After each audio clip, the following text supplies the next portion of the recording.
Welcome all those who are mad for whiskey. This is Mark from WhiskyWhistle bringing you whiskey review number 31. With us today is none other than Tobermory. And Tobermory, the 10-year-old, happens to be the WhiskyWhistle 2015 Best Save It Single Malt Scotch Whiskey of the Year. So if you can find this one, I do highly recommend it. Anyway, for those of you who don't know, my name is Mark, and you're watching WhiskyWhistle. This is my little creation. I'm so happy you're here. And for those of you who are returning viewers and subscribers, thanks again as always.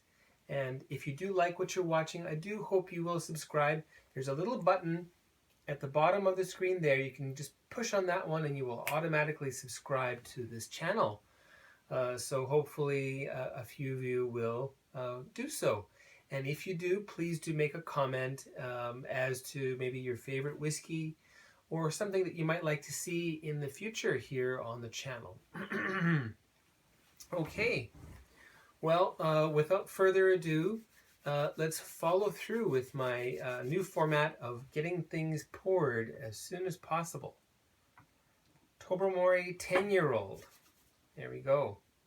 I quite like the bottle. Someone might call that dumpy, but I quite like it. I'll bring that closer for you. Okay, so let's give that a pour. Oh, and the great thing about this one also, I will lift that and show you. Make sure I've got the orientation right here. This has, well, I think I showed it to you already before. If you watch the WhiskyWhistle Whiskey Awards shows, but you can see a really cool cork there with an etched in map of the Isle of Mull, and that's from where Tobermory whiskey comes from. That's where the distillery is. So let's get that uncorked and a healthy amount poured today. Oh yeah, oh my, oh my. I've got my work cut out for me. Don't want to let a drip fall onto the label. Okay. Make sure you get things straight. Yes, the Isle of Mull, 1798 is when this distillery was created. I'm going to let that settle for a few minutes. Let's give it a couple minutes, and we'll just do a quick run through about Tobermory. Okay. And I keep meaning to put in a little note as to forewarn you as to when there might be an ad showing. So there will be an ad showing right about now. Okay, so Tobermory 1798, currently owned by Burn Stewart. Burn Stewart owned 3 distilleries, in fact, 3 Scotch distilleries. Bunnahabhain, Deanston, and Tobermory. So it's quite a good little stable of hardworking and famous in their own right, these 3 distilleries.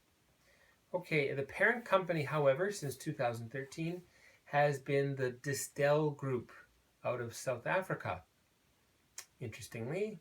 And they've got 4 wash stills. That's the beer, kind of like beer. 4 wash stills and 4 spirit stills. The spirit stills take that beer and, they take the output from the beer stills, which would be what is called a low wine, and then it's stilled one more time, and you get your high proof new make spirit. Okay, so the founder was John Sinclair back in 1798, and through a transgression of owners, it closed in 1930 due to the Prohibition Act of USA, as many distilleries have closed. And according to the records here, it reopened in 1972, so 42 years later. That seems quite a long rest. But hey, I don't know. That's what I've discovered. Please do correct me if I am wrong on that fact. 1972, however, the Tobermory distillery reopened as Latag. And Alan, if you're watching, got it right this time. Okay, opened as Latag, which is spelled Ledaig. So there you go. Anyway, opened as Latag Distillery. 1991 is when Burn Stewart comes in. And 2002, CL Financial, some big, company absorbing group. And then 2013, Distel Group, who looks as though they seem to own mainly companies in the drinks business, breweries and distilleries. And what is this particular bottle famous for? Well, it's famous for being an ingredient in a couple of famous blends. One of them is called Scottish Leader. And I would sure like to find that here. I did see a bottle. I may look at it. They're probably going to ask an arm and a leg because it looks as though they don't actually sell formally those products in Korea any longer, because I am in Korea. If you hear footsteps, that's my dog. And also used in black bottle. And looks like I'll be going to a certain kind of a malt-oriented bar soon, called Malt, in fact, where I may be able to try a little dram of black bottle with the proprietor. Let's hope. Okay. And interestingly enough, I would say a little bit sadly, maturation does not happen on the Isle of Mull. In fact, it happens at Deanston. So there you have it. It's an Isle of Mull new make.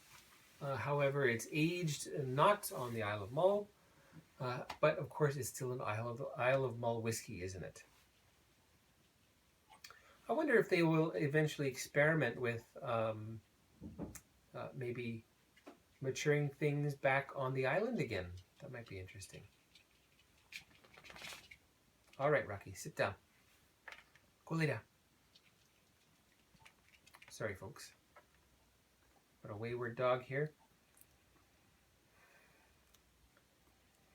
Okay, now, the first thing I find with this particular brand of Scotch whiskey, it's got a real freshness to it. And I know I mentioned that in the awards for the best Save It single malt Scotch of the year for 2015. I should have rewatched that, but I didn't. Okay, now, what I absolutely love about this, on the nose, that freshness, I find it's kind of like fresh cut greens. And I think I've mentioned Korean genip before, which is perilla leaf. So there's a perilla leaf note here. Reed, if you're watching, this is one to try. So perilla leaf. There's a bit of a tropical fruit or passion fruit kind of a nose. Not so much the taste of passion fruit, but if you hold one of those half cut passion fruit up to your nose, and you give it a whiff. Excuse me. And I've written here again, it's fresh. And then there's a bunch of spices like nutmeg and ginger and lemon peel.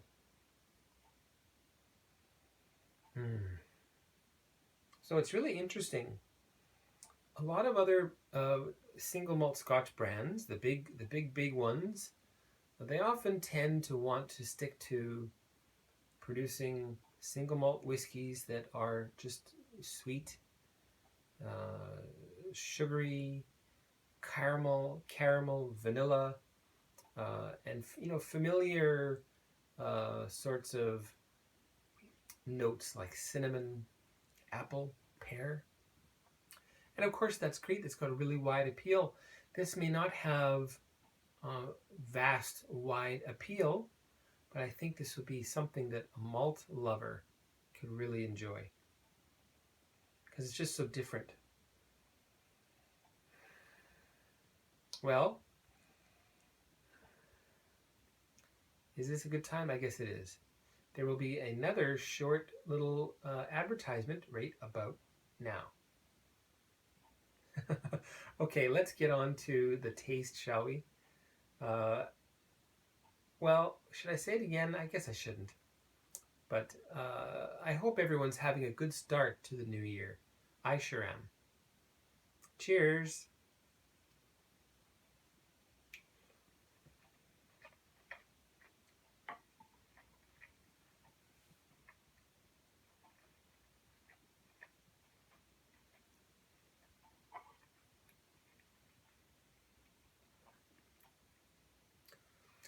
Starts off bitter and sour. There's some herbs in there. And then it begins to develop sweet, sour, sweet. I should say not sweet and sour, but sour and sweet. Kind of like cranberry. And I keep writing the word fresh here. That was quite a small little mouthful, so I'm going to take a bigger one.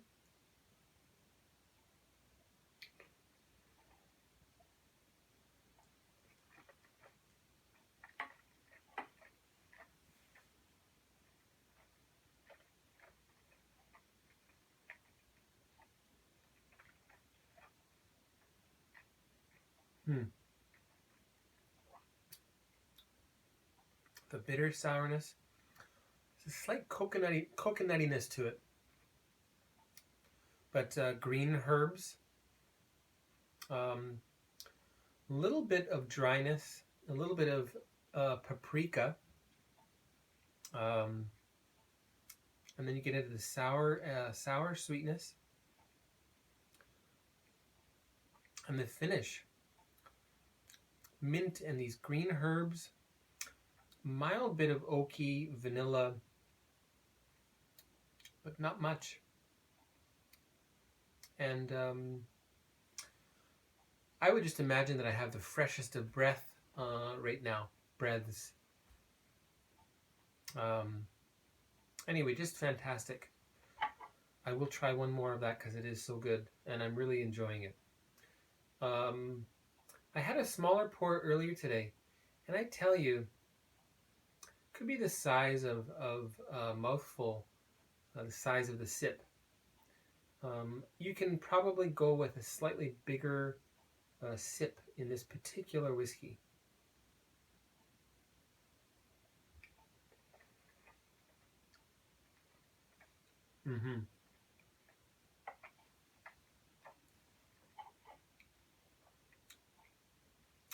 Try a little bit bigger still.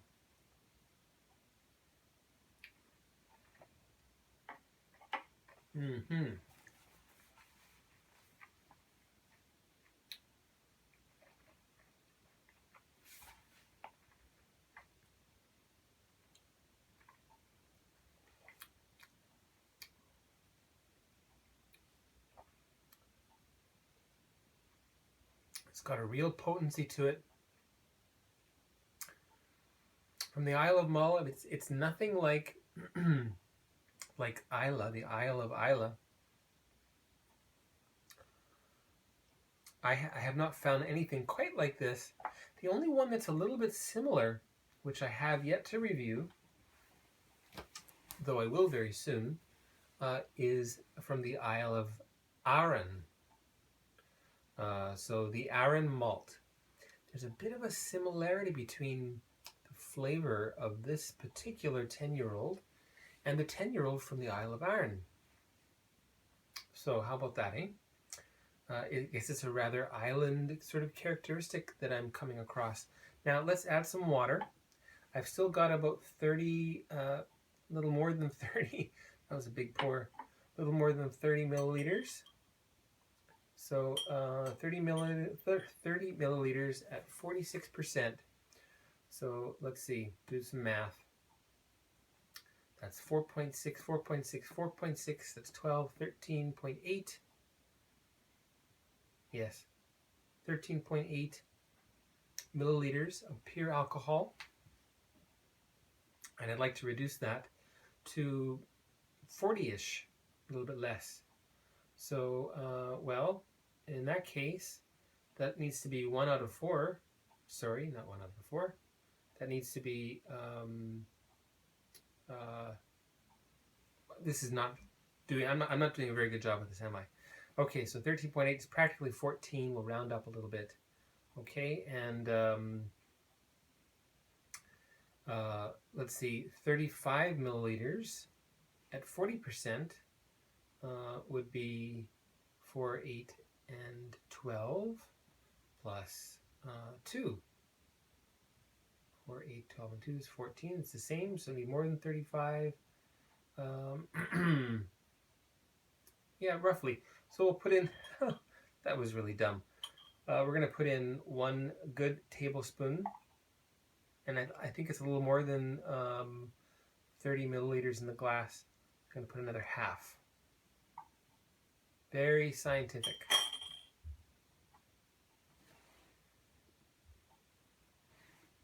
So 40% of 37.5 should be right about, just about right. So we're down to about 40% here now. Let that roll around the glass a little, let it mix it up. Now I think I didn't tell you know, the metrics on this thing. So it's 46%. In fact, greater than that, it's 46.3%. Wow, I could have had another drop then. Okay, there. 46.3. Now, what is with this extra 0.3? No idea. It's welcome to me. That means you're getting a better value.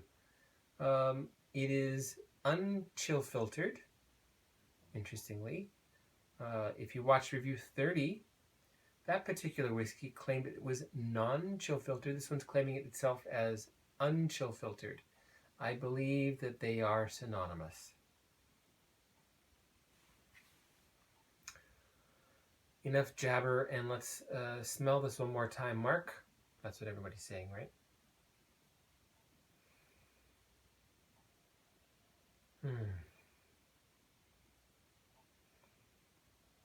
Dare I say more greenness, and yet sweeter also.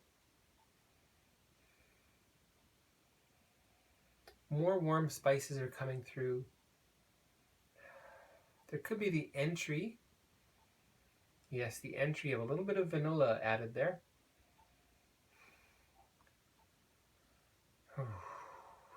Really like that.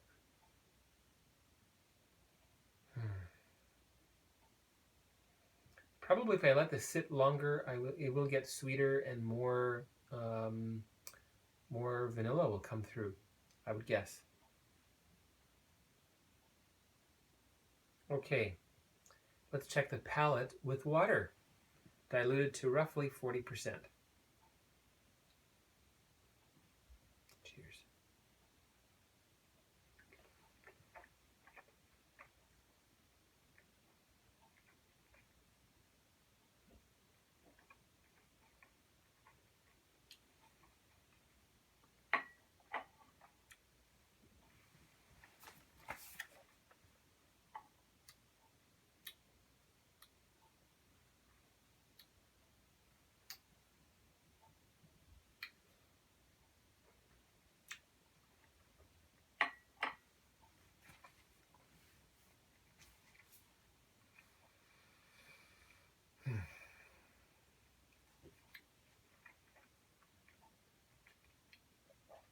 And it does get much sweeter.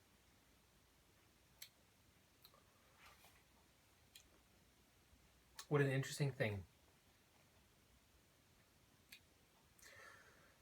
Now, what I feel like I'm getting here in the palate with water is fresh parsley with sugar and some other things. There's a nuttiness coming through now. Didn't notice that earlier.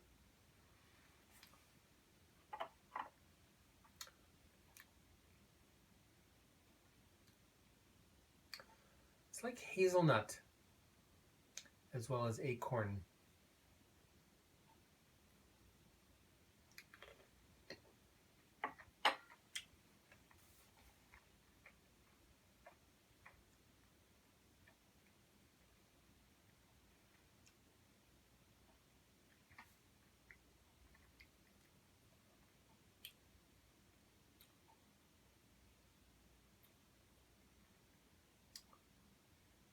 red ginseng. It's still drying a little bit. And olives.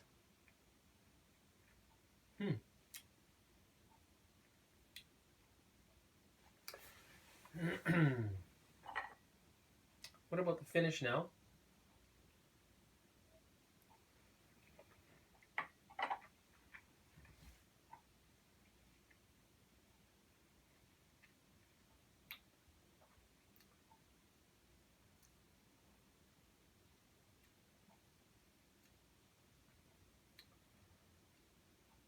Some green tea. There's a salty brininess to it. I know that's a little bit redundant. Leave it at that.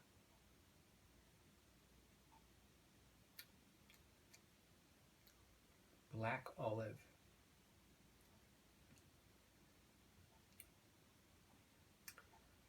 Kind of like a chopped pate. Black olives on top of a slightly sweet cream buttered round of French bread. Anyway.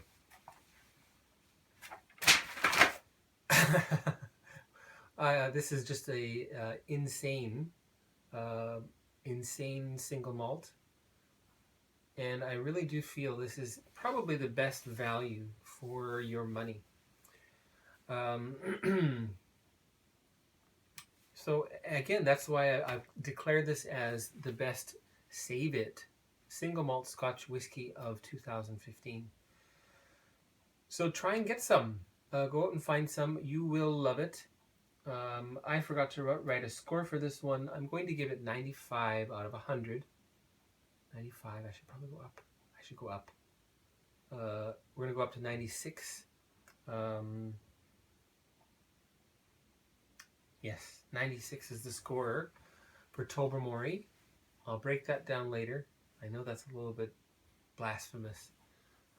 But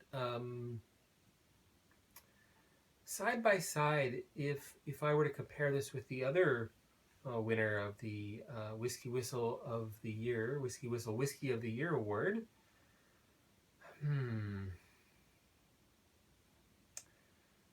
the one wins for having a certain sweetness to it and a certain continuity with its brand. I won't name names here. You'll have to watch that yourself. This one, excuse me, this one, the Tobermory 10-year-old wins on the basis of being so different, not just a little bit different, but so different, daring to push limits of flavor. And, you know, the distiller has an active hand in what kinds of flavors are coming through there. So there were choices made. And it wasn't just like, oh, this'll be good. Somebody was thinking, you know, this particular sort of this particular part, this particular corner of the distillate has a certain something that I love, and they threw it in there, and they did a fantastic job for it. Anyway, so my hat's off to the Tobermory Distillery and the people at Burn Stewart. They are, I'm not sure if they've chosen a new master distiller. Their former master distiller, who picture I wanted to put there, but he's no longer with them. Ian McMillan. Fantastic work on this one. I know that you had your hand in this particular bottle from start to finish, so this is your masterpiece. Good work, and all the best to you. And to everyone watching, I'm so glad that you got to share this with me. Now, why not go out and get a bottle, and you can share it again, and we'll see you one more time, okay? My name is Mark. This is Whiskey Whistle signing out. We'll see you next time. Thank you for watching.